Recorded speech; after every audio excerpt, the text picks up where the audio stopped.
नमस्कार, मैं दीपक पालड़िया स्वागत करता हूं आपका हमारे ऑनलाइन एजुकेशन प्लेटफॉर्म कलाम एजुकेशन पॉइंट पर। अगर आपको हमारा चैनल पर वीडियोस जो कि एजुकेशनल से रिलेटेड हैं आपको अच्छी लगती हैं तो आप अपने रिलेटिव को भी शेयर कीजिए, हमारे चैनल को सब्सक्राइब कीजिए और बेल आइकन दबाइए ताकि जितने भी हम वीडियो अपलोड करें और आपको उनकी नोटिफिकेशन मिल सके। तो साथियों, आज हम क्लास 12th की फिजिक्स का चैप्टर नंबर 1 ले रहे हैं जो कि विद्युत क्षेत्र है। तो इलेक्ट्रिक फील्ड के बारे में आज हम चर्चा करेंगे। तो इलेक्ट्रिक फील्ड होता क्या है? तो इलेक्ट्रिक फील्ड के बारे में मैं बताने से पहले मेरे को पता होना चाहिए कि आवेश क्या है, जो कि इलेक्ट्रिक फील्ड की एक परिभाषा है कि एक स्थिर आवेश के चारों ओर एक स्थिर आवेश के चारों ओर उत्पन्न क्षेत्र जिसके कारण अन्य आवेश विद्युत बल का अनुभव करता है, इलेक्ट्रिक फील्ड या विद्युत क्षेत्र कहलाता है।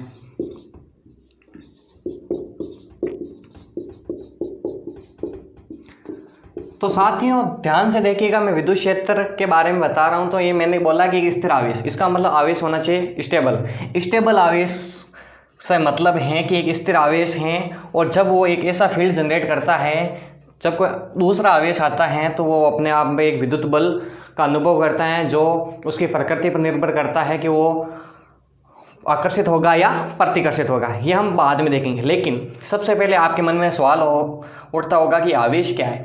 तो हमें सबसे पहले आवेश को समझना पड़ेगा विद्युत क्षेत्र को समझने के लिए, क्योंकि जो इसका बेसिक है वो आवेश से शुरू होता है। और ये आपके जो क्लास 12th की जो फिजिक्स हैं ये पूरी की पूरी इलेक्ट्रोमैग्नेटिज्म विद्युत चुंबकीय पर आधारित हैं, जिसका ये इसमें काफ़ी ज़्यादा पार्ट दे रखा है, जिसमें स्थिर विद्युतिकी के चैप्टर हैं, धारा विद्युतिकी की है और चुंबकीय की है, पार्ट हैं आपके।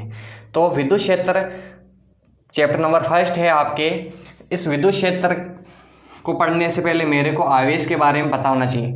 तो ध्यान दीजिएगा आप सभी एक बार कि जो आवेश हैं ये आया कहाँ से। आप सब ध्यान से सोचिएगा कि जो आवेश हैं सबसे पहले इसके बारे में किसी ने बताया होगा। तो ये बात शुरू होती है 600 BC पूर्व। 600 BC पूर्व की बात है, 600 ईसा पूर्व की बात है, जब एक थेल्स नामक वैज्ञानिक था। तो उसने क्या कहा कि एक एबर नाम का पदार्थ लिया। एबर ये एक रेशेदार पदार्थ है, रेशेदार है, एबर नाम का पदार्थ लिया। उसने क्या करा, जो ये एबर पदार्थ लिया तो उसने कुछ पास में पड़ा कोई वस्त्र था उस पर उसको घर्षित किया, उसको रगड़ा। घर्षण करने के बाद पास में कुछ घास के तिनके थे। तो क्या हुआ कि जो इस एबर पदार्थ को रगड़ा, उस पर घर्षित किया, तो उसमें क्या हुआ, आवेश उत्पन्न हुआ। उसको तब तक पता नहीं था कि आवेश है क्या। ये उसके बाद में ये थ्योरी डेवलप हुई कि आवेश है क्या। तो एक्चुअल में क्या है कि जब उसने रगड़ा तो पास में तिनके कुछ छोटे छोटे थे, वो क्या करें, उसके अट्रैक्ट कर गए। तो उसने सोचा ये क्या हुआ, ये इसके चिपक कैसे गए। ये वही बात है जब न्यूटन बैठा था और सेम गिरी, क्या ये नीचे ही क्यों गिरी। इसी प्रकार ये उसके साथ हुआ, थैलस के साथ। तो यार ये हुआ क्या, तब है ना उसने बार बार प्रयोग किया तो क्या वास्तव में उसमें कुछ है। तब ये जो आवेश उत्पन्न हुआ ये सर्वप्रथम किसके कारण हुआ, फ्रिक्शन के कारण, घर्षण के कारण जो आवेश उत्पन्न हुआ, ये घर्षण विद्युत का कार्य करता है। मतलब घर्षण के कारण जो उत्पन्न आवेश हुआ। अब बात यहाँ तक खत्म नहीं होती। अब जब आपको घर्षण विद्युत के बारे में कुछ ध्यान चला है कि जो घर्षण है वो क्या है, कि घर्षण दो वस्तुओं को आपस में रगड़ते हैं तो उसको क्या बोलते हैं, घर्षण। तो ध्यान दीजिएगा, जब इस 600 BC पूर्व जब थैलस वैज्ञानिक था उसने एम्बर पदार्थ को रगड़ा, तब पता चल गया कि ये क्या आकर्षण कर रहा है। कुछ दूसरी चीज़ के पास लेके गए तो प्रतिकर्षण करने लग गया। तो साथियों अब क्या हुआ कि जो घर्षण है, अब मैं आपको इस चीज़ को, ये तो उसने अनुभव की, अब मैं आपको ये चीज़ आपके दैनिक जीवन में लेके आता हूँ। आपको पता होगा सर्दियों के दिनों में या फिर कैसे भी आप जब पढ़ते हो, या मान लो कि आप चेयर पे बैठे हो, तो आप जब पढ़ते हो तो आप जैसे ही चेयर पे बैठे हो और अगर मान लीजिए आपके पैर ऊपर हैं, तो आपने सब ने अनुभव किया, बेसिकली आपको सब ने अनुभव किया। मोटा मोटा तौर पे ये बात है कि जब आप बैठे हो और कुर्सी पे अगर बाई चांस फिसल गए, फिर वापस ऊपर आए, फिर फिसल गए, तो ये क्या हुआ, ये घर्षण उत्पन्न हुआ, जिसके कारण चार्ज उत्पन्न हुआ। ये वही बात है थैलेस वाली। अब जो ये चार्ज उत्पन्न हो रहा है, ये क्या हुआ, चार्ज उत्पन्न हुआ। अब जब आपका जो पैर है वो धरती से ऊपर है, ठीक है, अब जब कोई दूसरा आके आपको टच करता है तो उसको झटका लगता है, या आपको भी बाई चांस आप भी टच करते हो झटका लगेगा। ये किस कारण हुआ, ये घर्षण विद्युत के कारण हुआ, क्योंकि आपके शायद कपड़ों की वजह से हो या उस चेयर की वजह से हो, उन दोनों के बीच एक क्रिया हुई जिस कारण से घर्षण उत्पन्न हुआ और एक चार्ज डेवलप हुआ। अब आपको पता होगा कि जो बिजलियाँ चमकती है वो किस कारण से चमकती है, आपस में जब बादल आपस में घर्षित करते हैं तब उसके अंदर आवेश उत्पन्न होते हैं। आपको ये भी पता है कि जब बिजली धरती के अंदर गिरती है तो वो क्यों गिरती है, क्योंकि जो धरती एक ऐसा, जो पृथ्वी है एक ऐसा कंडेंसर है, एक ऐसा संधारित्र है जिसकी धारिता होती है ना, कैपेसिटी, वो एक इन्फिनिटी तक होती है, अनंत तक, इसलिए तो वो पूरा का पूरा आवेश उसके अंदर चला जाता है। तो साथियों इसके साथ ही ये भी एक उदाहरण है कि भाई जो पृथ्वी है ये पूरा का पूरा जितना भी आवेश वो ग्रहण कर लेती है, ठीक है।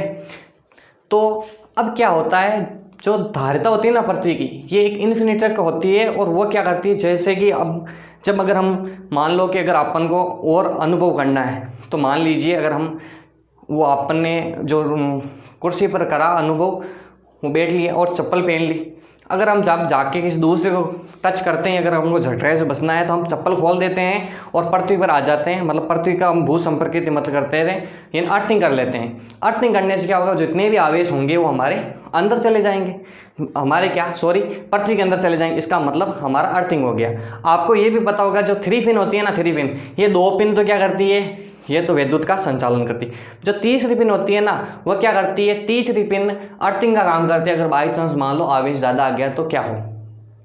तो अब मैं आपको आवेश के बारे में और कुछ बता देता हूँ। आवेश क्या है कि जब धारा के बारे में मैं बात करूँगा तो धारा होती है Q बराबर IT, आपको पता होगा। Q का मतलब आवेश, I का मतलब धारा, T मतलब समय। ये आवेश हो गया, ये धारा हो गई, ये हो गया समय, ठीक है। अब जब ये उदाहरण है कि भाई कोई परिपथ है, परिपथ के अंदर प्रति सेकंड कोई धारा बह रही है, वो आवेश के तुल्य होगी, तो इसका आवेश है। अब ध्यान दीजिएगा आप सभी, अब जब ये आवेश उत्पन्न हुआ तो ये क्या हुआ कि ये घर्षण के कारण हुआ। अब क्या हुआ कि एक बेंजामिन फ्रैंकलिन नाम का वैज्ञानिक आया जिसने बोला कि आवेश तो है, मान लिया, लेकिन आवेश की भी कुछ प्रकृति है। क्या है, आवेश की भी प्रकृति है। तो क्या यार आवेश की कौन सी प्रकृति है, क्या आवेश धनात्मक भी है और ऋणात्मक भी। तो साहब पता कैसे चलेगा कि जो आवेश है ना पॉजिटिव, वो क्या करता है, पॉजिटिव आवेश अपने समान आवेश को क्या करेगा, अट्रैक्ट नहीं करेगा, जबकि ये क्या करेगा, रिपेल करेगा।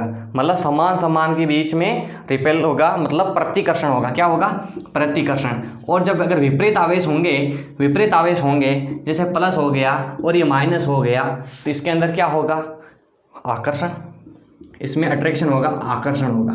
तो आप ध्यान दीजिएगा, समान समान के मध्य प्रतिकर्षण और विपरीत के मध्य आकर्षण। अब आपको कुछ और जानकारी दे देता हूं मैं।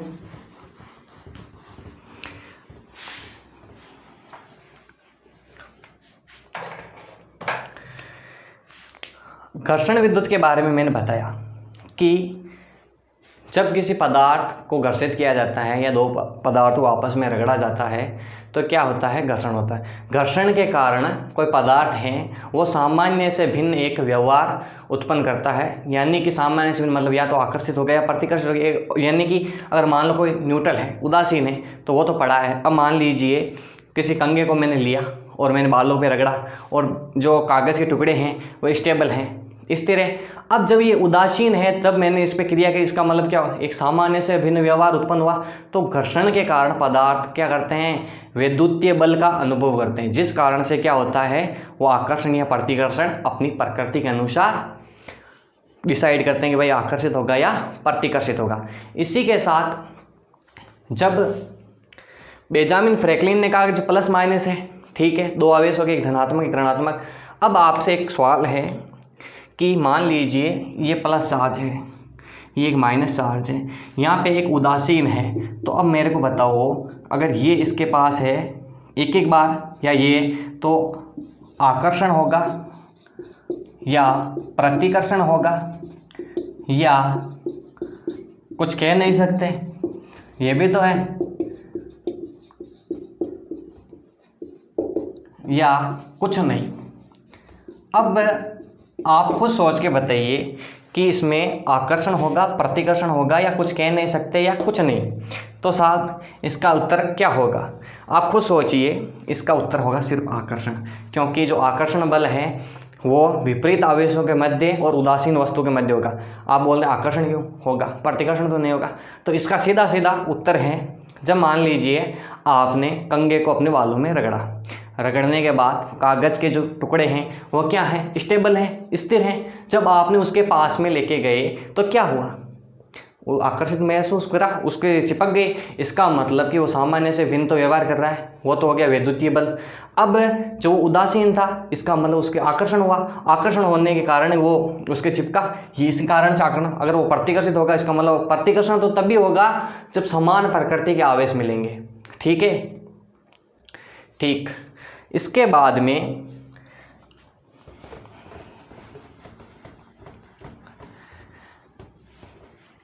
जब थैलस ने ये बोल दिया कि भाई एबर नाम के पदार्थ को उसने रगड़ा, उसने प्रयोग किया, तो वो क्या हुआ, अट्रैक्ट हुआ और उसको पता चला कि यार ये कुछ है। तो उसके बाद बेंजामिन फ्रैंकलिन आया और प्लस माइनस। अब ये जो क्रिया है, ये अगर हम केमिकली देखें, अगर हम रसायन की दृष्टि से देखें, रसायन विज्ञान की दृष्टि से, तो क्या होता है कि जब भी कोई भी वस्तु को हम आपस में घर्षित करते हैं तो एक वस्तु तो करेगी इलेक्ट्रॉन का त्याग।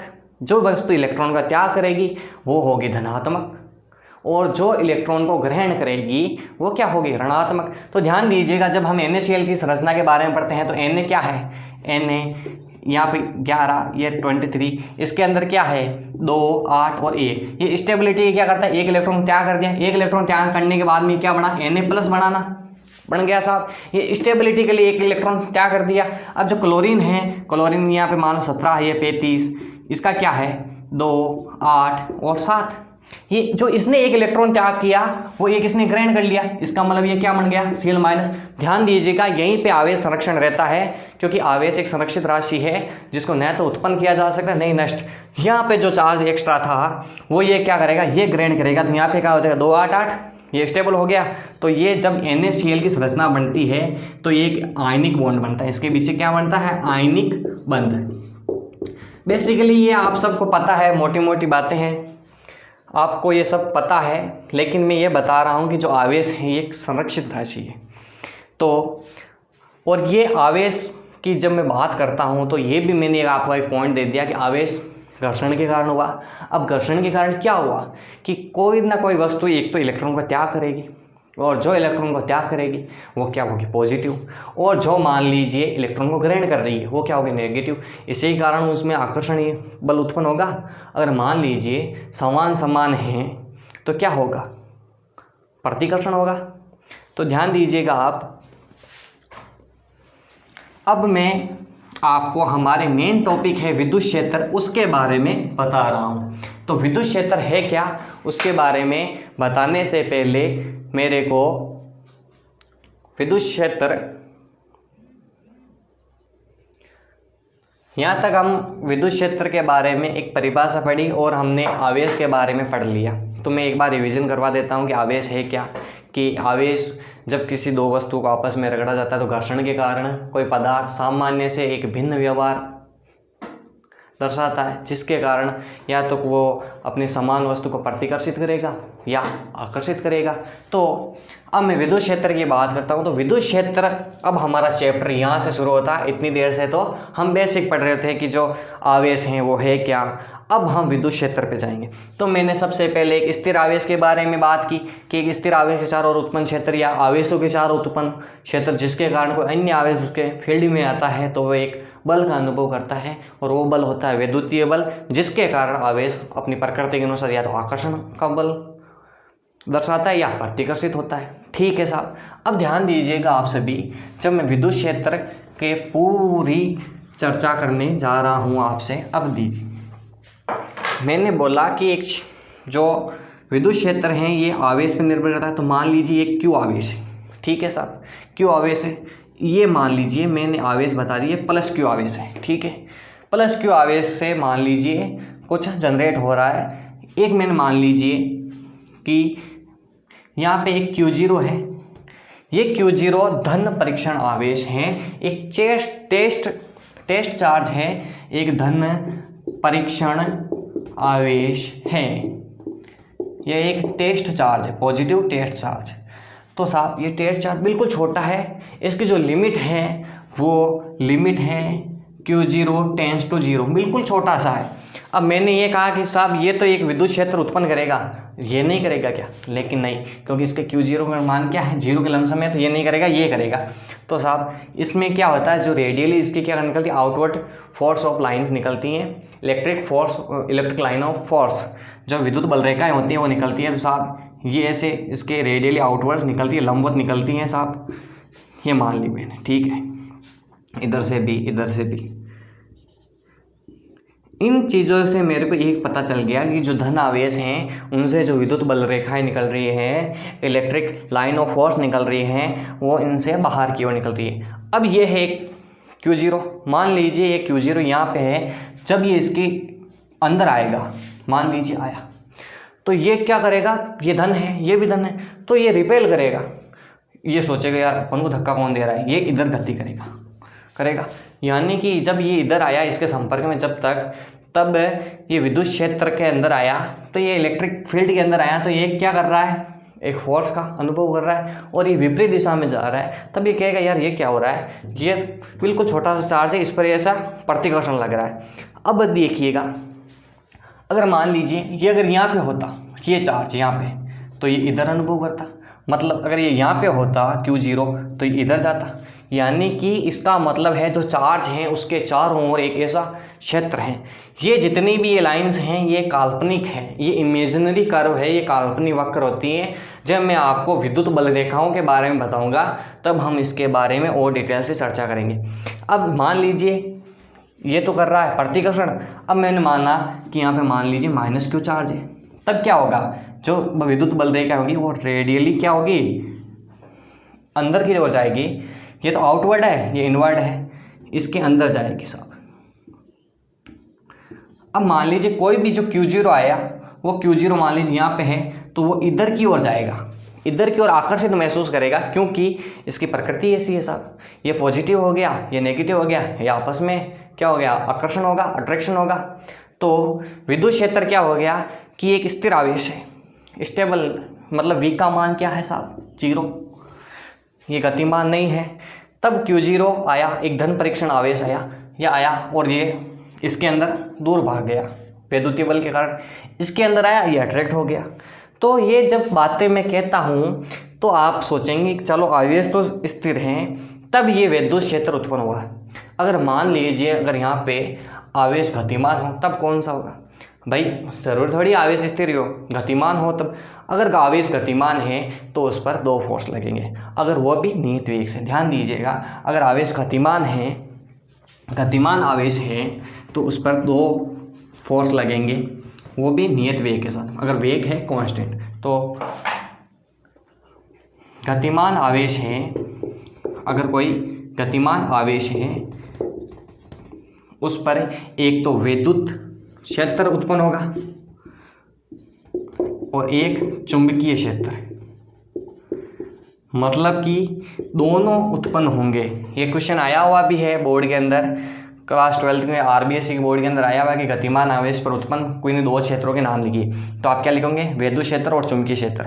चुंबकीय क्षेत्र जो एक फंडा है वो बिल्कुल विद्युत क्षेत्र से मिलता जुलता है, और ये गतिमान आवेश होता है तब ही ये अप्लाई होता है कि भाई चुंबकीय क्षेत्र और विद्युत क्षेत्र दोनों उत्पन्न होंगे। तो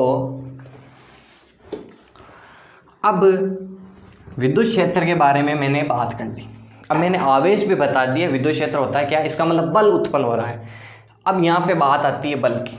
मैंने आवेश बताया, आवेश के बाद में विद्युत क्षेत्र बता दिया, और विद्युत क्षेत्र में क्या उत्पन्न हुआ, बल। भाई बल उत्पन्न हुआ ना, और ये बल होता कौन सा है, ये कूलाम ने बताया, इसके लिए इसका बोला कूलाम का नियम या कूलाम बल नियम। तो क्या कहा कूलाम साहब ने, कूलाम साहब ने ये कहा कि मान लीजिए कोई क्रियाकारी रेखा पर, मतलब जॉइनिंग लाइन पे कोई दो आवेश हैं, मान लीजिए ये Q है और ये एक आवेश Q है। मैं बता नहीं रहा हूँ, ये पॉजिटिव मान लो, आप पॉजिटिव मान लो। इसका मतलब जो इनकी जॉइनिंग लाइन है वो क्या होगी, मान लीजिए ये भी एक प्लस Q आवेश है, इसका मतलब इसके कारण ये इधर जाएगा, ठीक है साहब, ये इधर जाएगा क्योंकि ये क्या हो रहा है, प्रतिकर्षण हो रहा है, ठीक है। यहाँ पे एक आवेश हो गया 1, ये हो गया 2। अब उसने क्या बोला कि अगर कोई आवेश है उस पर जो उत्पन्न बल होगा वैद्युतीय, वो क्या होगा, ये मान लिया मैं Q1, ये मान लिया Q2। जो आवेश हैं उत्पन्न होगा वो F होगा, वो क्या होगा, आवेशों के गुणनफल के समानुपाती होगा, ठीक है। F समानुपात Q1 Q2 बोल दिया साहब कि भाई आवेशों गुणनफल के समानुपाती होगा, और क्या होगा कि जो ये है ना इनके बीच की दूरी वो मैंने मानी r डिस्टेंस है, उस r के क्या होगा, इन्वर्सली प्रोपोर्शनल होगा, यानी कि व्युत्क्रमानुपाती होगा। जब मैं इक्वेशन 1 और 2 को एक साथ लिखता हूँ तो आप सभी को पता है कि क्या आएगा, F इज इक्वल टू यहाँ पे Q1 Q2 upon r square, ठीक है साहब। अब जब मैं इसको ये हटाता हूँ समानुपाती का, तो आपको पता है कॉन्स्टेंट आएगा, वो मैंने माना k आया, k Q1 Q2 upon r square. ध्यान दीजिएगा यहाँ पे k है वो एक नियतांक है जिसका मान होता है 1/4 पाई एप्सिलॉन नॉट। अब आप बोलोगे ये क्या हो गया, ये है निर्वात की या हवा की विद्युतशीलता, परमिटिविटी है ये हम आगे डिस्कस करेंगे कि जो परमिटिविटी है होती क्या है। अगर ये निर्वात या हवा में है तो एप्सिलॉन नॉट आएगा, एप्सिलॉन नॉट। अगर ये माध्यम में है तो केवल एप्सिलॉन आएगा, ठीक है। अब ये बातें आपको पता चल गई। के का मात्रक साहब बल है, बल क्या है, न्यूटन में है। जब मैं इसकी विमा लिखूंगा ध्यान दीजिएगा, के की अगर मात्रक लिखता हूँ, मात्रक मान लीजिए के, तो के का क्या आएगा, ये इधर गया F r square Q1 Q2 ये आएगा ना। तो इसका मतलब क्या हो गया, ये इधर गया F r स्क्वायर, ये Q1 Q2 ये के, इसका जो मात्रक है, मात्रक क्या है, F का न्यूटन, बल का सबको पता है न्यूटन। इसका क्या हो गया r स्क्वायर मतलब क्या है, मीटर स्क्वायर। ये भी गुलाम तो गुलाम स्क्वायर। तो ये इसका क्या हो गया, मात्रक हो गया न्यूटन मीटर स्क्वायर पर गुलाम स्क्वायर, ठीक है। अब ध्यान दीजिएगा आप, जो के है इस के का जो मान भी है वो होता है k is equal to 9 × 10⁹ newton metre square upon coulomb square, ये इसका मान है, ठीक है। अगर मैं आपको थ्योरी में लिखाना चाहूँ तो मैं ये लिखूंगा कि मानना कि दो आवेश Q1 और Q2 क्रियाकार रेखा पर इस प्रकार हैं कि ये दोनों r दूरी पर है। जब इस पर वैद्युतीय बल लगेगा तो कूलाम के नियम के अनुसार जो बल होगा वो दोनों आवेशों गुणनफल के समानुपाती तथा उनके बीच की दूरी के व्युत्क्रमानुपाती होगा। ध्यान दीजिएगा, ये जो बल हैं ये हमने क्लास 11th में जो गुरुत्वाकर्षण बल पढ़ा है या आप पढ़ोगे उसके अंदर सेम ही यहाँ पे क्या आएगा, मास आएगा m1 m2, यहाँ पे k की जगह क्या आएगा, g, ठीक है। अब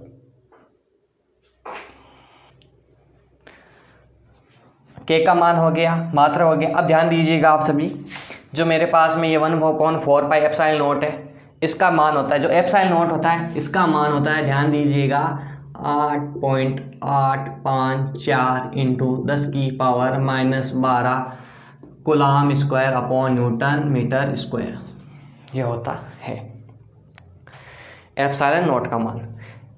ये मान लीजिए यहाँ पे 1/4 पाई एप्सिलॉन नॉट, के का मान यहाँ पे रख दिया, ध्यान दीजिएगा। अब जब मैं एप्सिलॉन नॉट 4 पाई तो कांस्टेंट है वो इधर गया, ये जब इससे गुणा होगा तब ये उल्टा हो जाएगा, ध्यान दीजिए। कूलाम स्क्वायर ऊपर गया और न्यूटन मीटर स्क्वायर, ठीक है। अब मैं कूलाम बल बता दिया, मैंने आवेश बताया, विद्युत क्षेत्र बता दिया, बल बता दिया। अब मेरे को बताना पड़ेगा विद्युत क्षेत्र की तीव्रता, मतलब इंटेंसिटी ऑफ इलेक्ट्रिक फील्ड, वो होती क्या है, किसे कहते हैं, ध्यान दीजिए।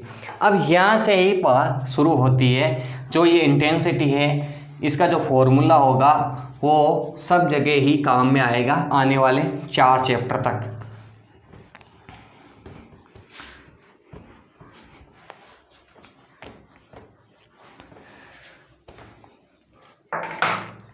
विद्युत क्षेत्र की तीव्रता, विद्युत क्षेत्र की तीव्रता,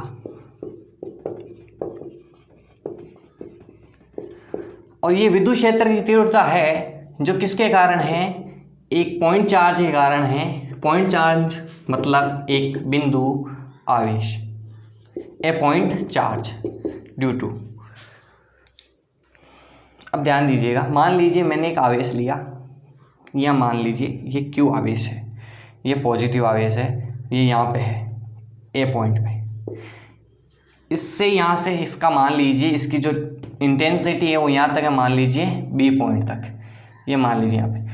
अब मेरे को जब इसकी इंटेंसिटी ज्ञात करनी पड़ेगी तब मैं यहाँ पे क्या करूँगा, एक टेस्ट चार्ज दूंगा, वो पॉजिटिव धन परीक्षण आवेश। ये मान लीजिए मैंने यहाँ पे Q0 दिया, Q0 के कारण यहाँ पे क्या हुआ, विद्युतीय बल विद्युत क्षेत्र के कारण हुआ, ये उधर भागेगा तो ये इधर गया साहब।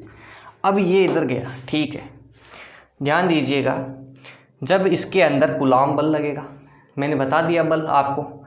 अब जब मेरे को इसकी इंटेंसिटी निकालनी है तो इंटेंसिटी का फॉर्मूला होता है intensity E is equal to, ये सदिश राशि है साहब, E is equal to force on test charge, force on test charge upon test charge.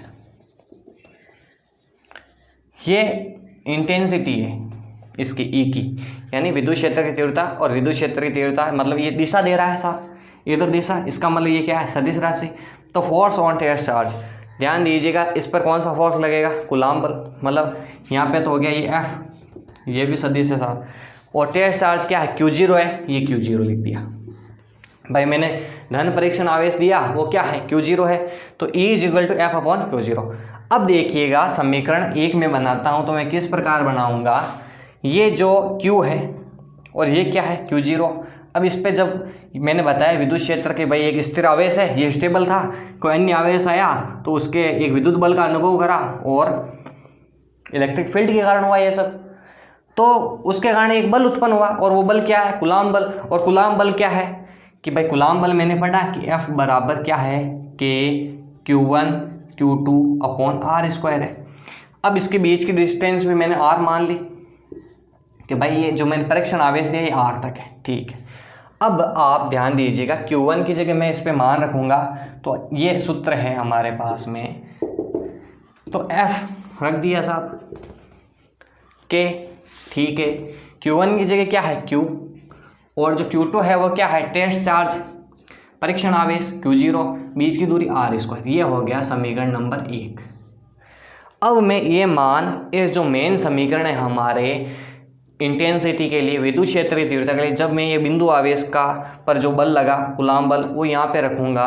ध्यान दीजिएगा आप, क्या हुआ मान कि E इज इक्वल टू, ये मैंने मान रख दिया, तो क्या K Q0 upon R square बट्टा Q0, ये आया, Q0 से Q0 कट गया, तो क्या आया मेरे पास में कि E बराबर KQ अपॉन R स्क्वायर। ये ही हमारे सब जगह काम में आएगा, ये इंटेंसिटी है, विद्युत क्षेत्र की तीव्रता है कि E बराबर KQ अपॉन R स्क्वायर। तो इंटेंसिटी का सूत्र हो गया E is equal to KQ upon R square. यानी कि अब विद्युत क्षेत्र की तीव्रता कहाँ तक होती है, अगर मान लीजिए मैं R का मान 0 कर दूं तो क्या आएगा, इन्फिनिटी आएगा, यानी कि ये इन्फिनिटी तक है। E बराबर KQ/R², ये है मान लीजिए समीकरण नंबर, ये 1 हो गया, ये 2 हो गया। जो समीकरण 2 है ये विद्युत क्षेत्र की तीव्रता एक बिंदु आवेश के कारण दर्शाता है। अब जब मैं इसके अंदर ग्राफ बनाऊंगा तो E का मैंने यह मान लिया और ये यहाँ पे मैंने R का मान लिया, ठीक है, E का और R का। तो ये देखो अगर R बढ़ रहा है, स्क्वायर है इसके, अगर यहाँ पे R बढ़ रहा है, मान लीजिए मैंने 2 रखा तो इसका होगा 4 हो गया, मतलब घटेगा, मतलब जो जो E का मान बढ़ेगा R का मान क्या होगा, घटेगा। तो इसका वक्र इस प्रकार आएगा। ग्राफ बनाना जरूरी है। तो ये मेरे पास में एक विद्युत क्षेत्र की तीव्रता हो गई एक बिंदु आवेश के कारण, ठीक है।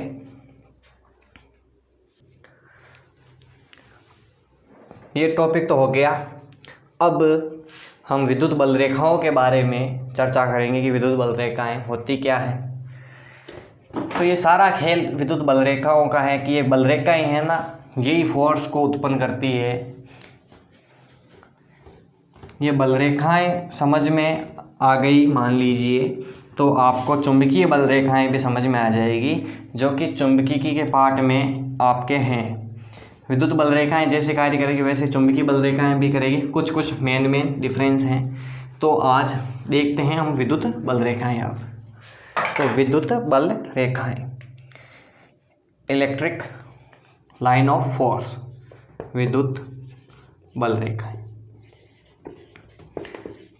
तो मैंने आपको पता है तो शुरुआत में जब मैंने परीक्षण आवेश दिया Q0 तब वो दूर भागा या अंदर आया। जब मैंने शुरुआत में आपको वो चित्र बनाया था ऐसे, ये प्लस आवेश का है Q और मान लीजिए ये Q0 है तो ये इधर भाग रहा था, या अगर मैंने यहाँ पे लिया तो यहाँ पे भाग रहा था, मतलब मेरे को पता नहीं। इसी प्रकार मैंने -Q लिया तो ये क्या करा, अंदर गया Q0।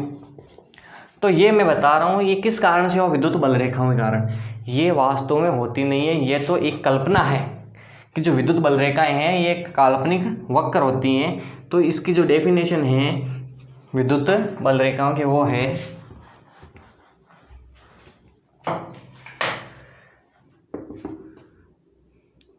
जब कोई धनात्मक परीक्षण आवेश विद्युत क्षेत्र में जिस पथ का अनुसरण करता है, फॉलो करता है जिस पथ को, वह विद्युत बल रेखाएं होती हैं।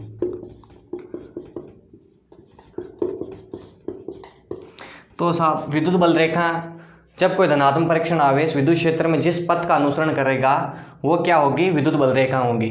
तो इनके कुछ मेन प्रॉपर्टीज होते हैं। तो विद्युत बल रेखाओं के बारे में मैंने बताया कि जो प्लस चार्ज है, ये मान लिया प्लस है, इसमें रेडियली आउटवर्ड निकली साहब, ये मान लीजिए। अब इनकी कुछ प्रॉपर्टीज होती हैं विद्युत बल रेखाओं की, वो इम्पोर्टेंट है। माइनस हुआ तो माइनस में क्या होगा, अंदर की ओर जाएगी, कि भाई ये अंदर की ओर जाएगी।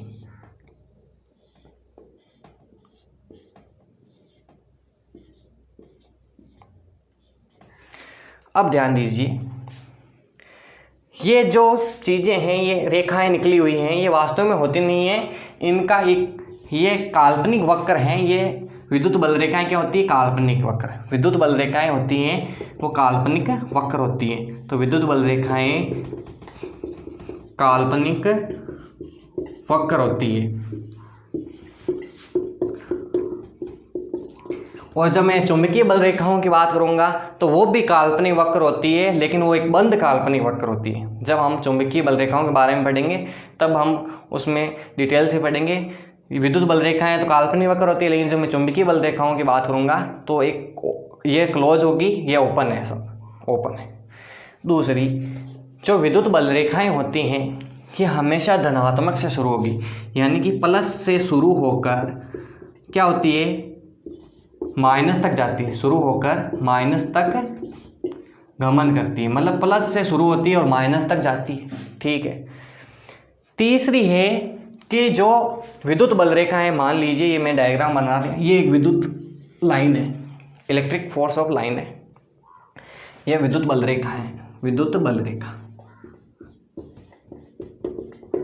अब जब ये विद्युत बल रेखा है, मान लीजिए मैंने यहाँ पे एक पॉइंट लिया ए, ये मान लिया बी ले लिया, ये सी ले लिया। जब मैं इन तीनों पॉइंटों पर मैं स्पर्श रेखा खींचूंगा ना, तो स्पर्श रेखा क्या होती है, ये इसकी स्पर्श रेखा, ये इसकी स्पर्श रेखा और ये इसकी स्पर्श रेखा। जो यहाँ पे विद्युत क्षेत्र की तीव्रता की दिशा होगी, क्योंकि एक सदिश राशि इसकी दिशा होगी, तो यहाँ पे ई ए हो गया, ये ई बी हो गया, ये ई सी हो गया। तो ये जो विद्युत क्षेत्र की दिशा होगी ना, ये स्पर्श रेखा तय करेगी। यानी कि जो विद्युत बल रेखा पर किसी भी बिंदु पर खींची गई जो स्पर्श रेखा होगी, जो स्पर्श रेखा होगी वो क्या करेगी, विद्युत क्षेत्र की तीव्रता की दिशा को बताएगी। विद्युत स्पर्श रेखा विद्युत क्षेत्र की तीव्रता की दिशा को प्रदर्शित करती है। ठीक है। अब 3 बातें हो गई। चौथी बात यह है कि विद्युत बल रेखाएं आपस में काटती नहीं है। क्यों नहीं काटती? मान लीजिए, सपोज कीजिए यह बल रेखा है एक, और ये एक बल रेखा आ गई, दूसरी ये है। अब देखिए, ये मान लीजिए एक तो E1 होगी, ये E2 हो गई, ये बल रेखा मान ली मैंने विद्युत क्षेत्र की। ये जो क्या है, ये इंटरसेक्शन पॉइंट है, कटान बिंदु है। क्या है? कटान बिंदु है। ये कटान बिंदु पर ध्यान दीजिएगा, जब कोई भी रेखा कटती है आपस में तो उस कटान बिंदु पर मान एक ही होते हैं, तभी कटेगी। तो देखिए, ये आपस में कभी काटती नहीं है, क्योंकि मैंने ये आपको स्पर्श रेखा क्या बताई, विद्युत क्षेत्र की दिशा बताई, जो विद्युत क्षेत्र की तीव्रता की दिशा बताई। अब देखिए, यहाँ पे कटान बिंदु हो गया, जब मैं इस पे स्पर्श रेखा खींचूंगा तो एक तो इसकी जो हो गई, ये हो गई, और यहाँ पे अगर मैं इसके बारे में बात करूंगा तो ये हो गई। देखिए, 2 दिशा हो गई ना, जो कि संभव नहीं है। जब भी रेखा कटेगी एक दिशा होगी कि ये यहाँ पे होगी तो इसकी ये दिशा होगी। अब यहाँ पे दीजिए, ये एक ही पॉइंट है और एक पॉइंट पर 2 दिशा होना असंभव है। तो विद्युत क्षेत्र रेखाएं एक दूसरे को काटते नहीं है। ये बहुत ही इंपॉर्टेंट पॉइंट है, बहुत बार परीक्षा में आया हुआ है कि विद्युत बल रेखाएं एक दूसरे को प्रतिच्छेद नहीं करती है,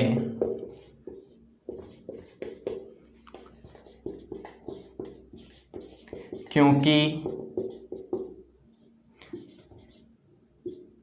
कटान बिंदु पर विद्युत क्षेत्र की तीव्रता की दिशा 2 होगी, जो कि संभव नहीं है। विद्युत क्षेत्र की तीव्रता की दिशा 2 प्राप्त होती है, जो कि असंभव है।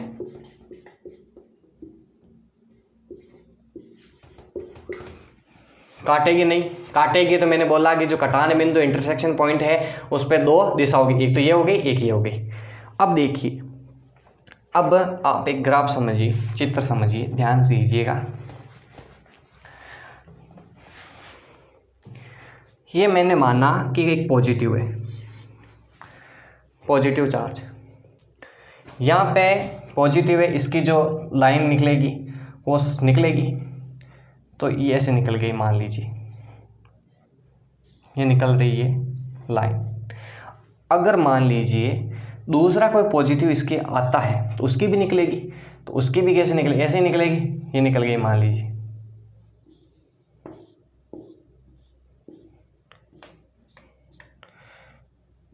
बाहर निकलती है, ये प्लस से बाहर निकलती है और माइनस में अंदर को। अब देखिए आप, जब ये आगे बढ़ेगी और इसके संपर्क में आएगी दोनों, तो आपको पता है प्लस प्लस क्या होगा, रिपेल होगा। प्रतिकर्षण होगा। प्रतिकर्षण के कारण ये अपना पथ चेंज कर लेती है, तो ये यहाँ से आके देखो ये मुड़ जाएगी, यहाँ से ऐसे ऐसे चली जाएगी, ये भी ऐसे चली जाएगी। तो ये क्या हो रहा है, प्रतिकर्षण नहीं हो रहा है क्या? ये काटेगी नहीं साहब, काटेगी तो वही बात, चौथा नंबर पॉइंट। तो ये जो इधर चली गई ये किस कारण से हुआ, प्रतिकर्षण के कारण। इसीलिए तो मैंने आपको दूसरा पॉइंट बताया था, यह प्लस से शुरू होकर माइनस तक जाती है। यहाँ पे तो माइनस है नहीं, अगर माइनस होता तो क्या होता, इसी के अंदर जो ये वाली रेखाएं ये इसके अंदर जाती, इसके अंदर। तो ये हो गया। और जो एक यहाँ पे ध्यान दीजिएगा, इस बिंदु पे मान लीजिए जब इसका बीच का पॉइंट है, ये एक उदासीन बिंदु होगा, जिस बिंदु पर ध्यान दीजिएगा, उदासीन बिंदु की परिभाषा, जिस बिंदु पर कोई भी बल रेखा नहीं होगी, कोई भी विद्युत बल रेखाएं नहीं होगी, वो क्या होगा, उदासीन बिंदु होगा, नल पॉइंट होगा। यहाँ पे कोई नहीं है तो इसका मतलब विद्युत बल भी नहीं लगेगा, इसका मतलब क्या है, न्यूट्रल है। ठीक है, अब ध्यान दीजिएगा, 4 पॉइंट बता दिए। एक अब माइनस का देखिएगा, अगर मान लीजिए मैं माइनस का बोलता हूँ तो अगर प्लस और माइनस के बारे में बताता हूँ तो देखिएगा, तो ये हो गया प्लस, ये हो गया माइनस। अब इसके अंदर ऐसे जाएगी साहब, ऐसे,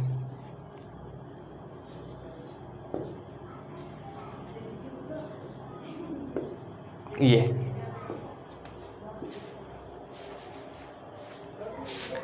तो ये प्लस से शुरू होगी और माइनस में जा रही है, और इसकी जो रेखाएं हैं ये अंदर की हो जाएगी। ठीक, तो ये हो गई विद्युत बल रेखाएं। अब एक ध्यान दीजिएगा, जहाँ जहाँ विद्युत बल रेखाएं पास पास होगी, मतलब विद्युत बल रेखाओं की संख्या भी होती है, जहाँ जहाँ विद्युत बल रेखाएं पास पास होगी वहाँ पर विद्युत क्षेत्र की जो तीव्रता होगी, इंटेंसिटी, वो ज़्यादा होगी, और दूर दूर होगी तो क्या होगी, कम होगी। तो एक 5वां पॉइंट ये है कि विद्युत क्षेत्र की तीव्रता उस बात पर निर्भर करती है जहाँ पर बल रेखाओं की संख्या क्या है, अधिकतम। तो जहाँ पर विद्युत बल रेखा अधिक है वहाँ पर विद्युत क्षेत्र की तीव्रता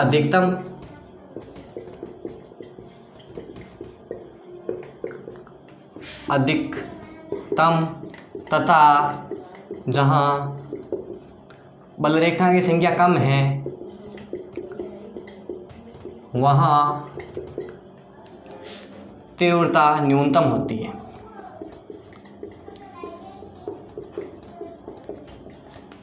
ये विद्युत बल रेखाओं का टॉपिक कंप्लीट हो गया।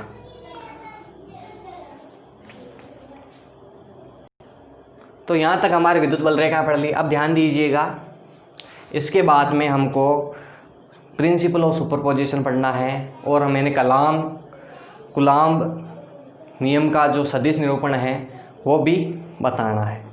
तो ये हम आगे की क्लास में पढ़ेंगे।